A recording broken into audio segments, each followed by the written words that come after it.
I've been hiding something from you. We have a baby on the way, and winter is right behind it. This summer, I'm doing everything I can to get ahead because I know everything's about to change. That's why I'm getting ahead on work. Logan's prepping tons of frozen meals.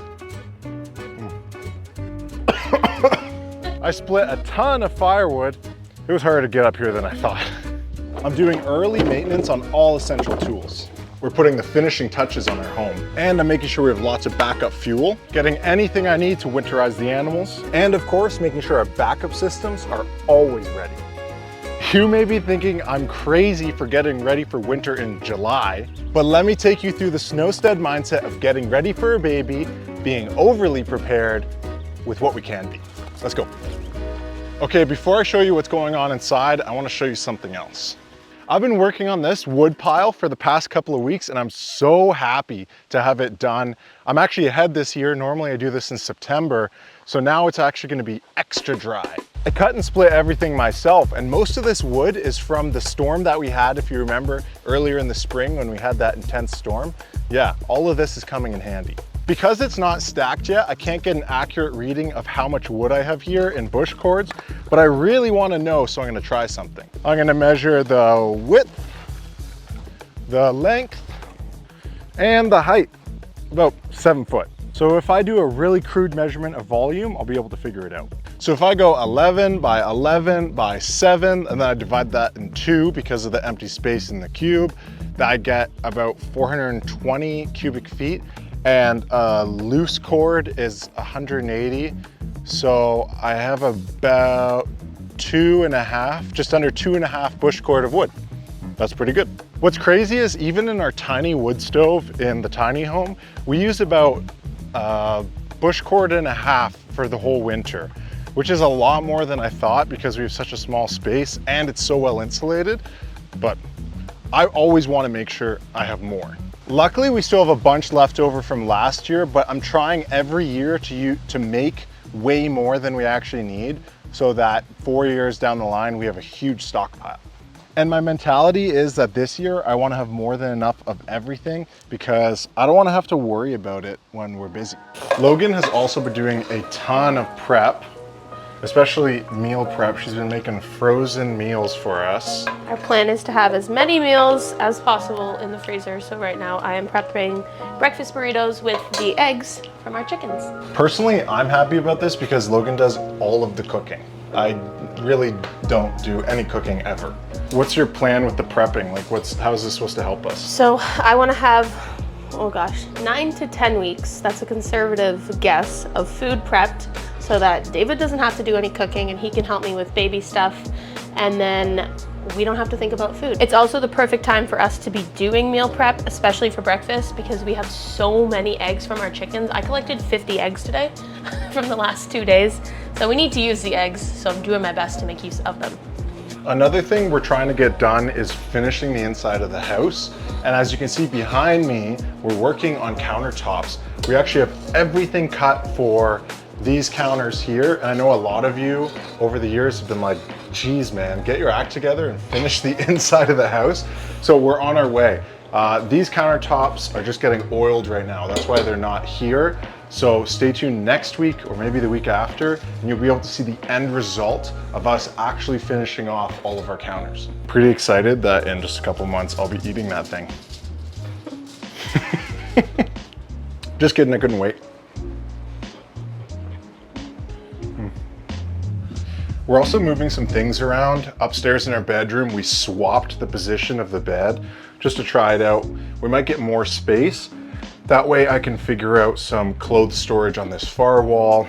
And I'm also testing with a fan just on the wall to see if I'm pulling air from the top, if it's gonna make this room cooler in the hot summer, because I have a plan for circulating air through here without an HVAC, and you'll see that later. The living room is also getting some finishing touches. It's a little messy because, like I said, I'm still working on it. These aren't in place yet. I still have to oil them, but we're getting it done because we expect that when baby comes out, they're gonna be like, why isn't the tiny home done? It does feel wild to be doing so many things in July just for winter, but homesteading is about being ahead and not catching up. So I'm curious with you guys, what's one thing that you always have to get done before winter that's a must? Let me know in the comments below. Another thing I'm doing is making sure essential tools are well maintained before winter. Because this spring was such a doozy with the ice storm, this old saw got a lot of use. And to tell you how old it was made in West Germany. So that might tell you something. You can see the chain is sagging a lot, and that's because I'm at the end of its rope.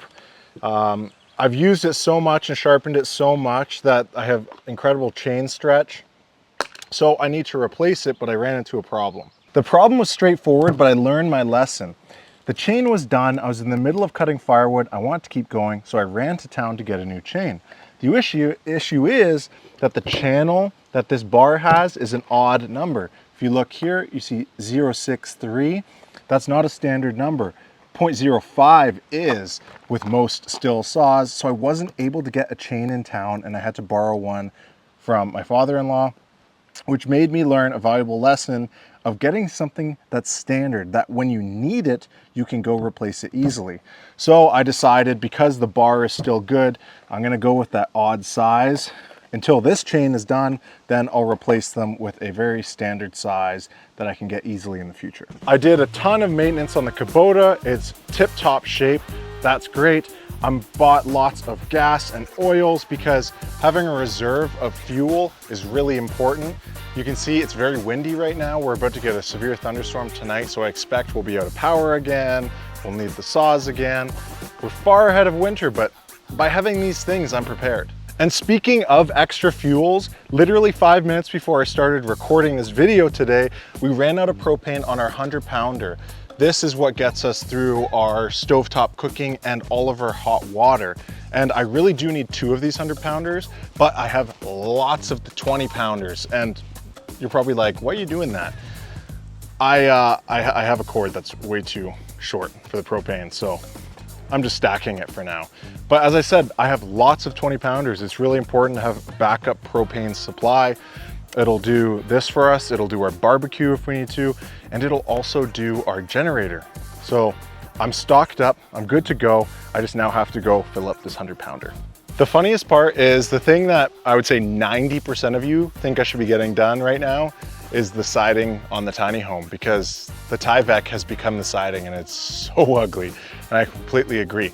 I had some stuff in the works to get the house sided beautifully, but unfortunately those things fell through. So that might not be happening this summer, and I'm okay with that. I know you guys aren't okay with that, but I'm personally okay with that because it's not my priority. Hey, but if you're with a siding company and you want to reach out, let me know. Otherwise, it may look like that for a while. I've also been thinking a lot about the animals' winterization. Once again, we're very far away from that, but I want to make sure I have exactly what I need before then. They're fine with their run, but their coop does need a form of heat. That way, when they're roosting, they're nice and warm, and it keeps their eggs from freezing as well, because when they freeze, basically your eggs are done. So I decided I need to come up with a heating solution. We basically have 2 options. We have an electric heat lamp, or we have a diesel heater. I'm very, very used to diesel heaters. We had one in our van for the entirety that we lived in the van. We also had one in our off-grid washroom, which heated our off-grid washroom all through winter. So I was trying to decide, should I put a diesel heater in the coop and keep them nice and toasty, or should I just put 2 heat lamps in there? And I did some calculations, and basically over the course of a winter, let's say from November to April, with 2 heat lamps running 200 watts each, I'm really only using about $80 in electricity. With a diesel heater at the prices that our diesel are here in Ontario, thank you very much to the GOVT, it's around $600 to $800 to heat the coop. So I think I know which one I'm choosing. The rabbits are a different story. They don't need anything in the winter. They absolutely love the winter. In fact, it's the summer that they hate, because they have such a great coat on them that it's too warm for them. But they love the winter. But that's not the issue. The issue is we're trying to decide if we want to continue with meat rabbits. We still have a ton of meat rabbit in the freezer, and we love these guys. These are awesome, but we're not going to keep an animal on the homestead unless it's serving a purpose and it's happy and healthy. They're happy and healthy, but we don't know if they're serving a purpose right now because we may be phasing away from meat rabbits. We've done it, we've tried it, we liked it, it was okay, but we're not eating as much rabbit meat as we thought. So soon enough, we'll decide. We'll gift these rabbits to someone in need who needs some breeders, and we'll go from there. So there's our big surprise and update with new life coming on the Snowstead. We're very excited. If you have any comments, make sure you drop them below. I'm gonna continue working on these machines right now and get this done. I'm so happy that all of the wood is done. All I have to do now is stack it. That's a huge weight off my shoulders. I'm extremely happy about that. But make sure you drop any comments in the comments below. Also give this video a like. It really helps me out and gets this video out to other people who need to see it. And also, I hope I earned your subscription. That way you can stick around and you can see the new adventures that we have coming up with the homestead and the new life that's coming as well. Until next time, I'll see you later.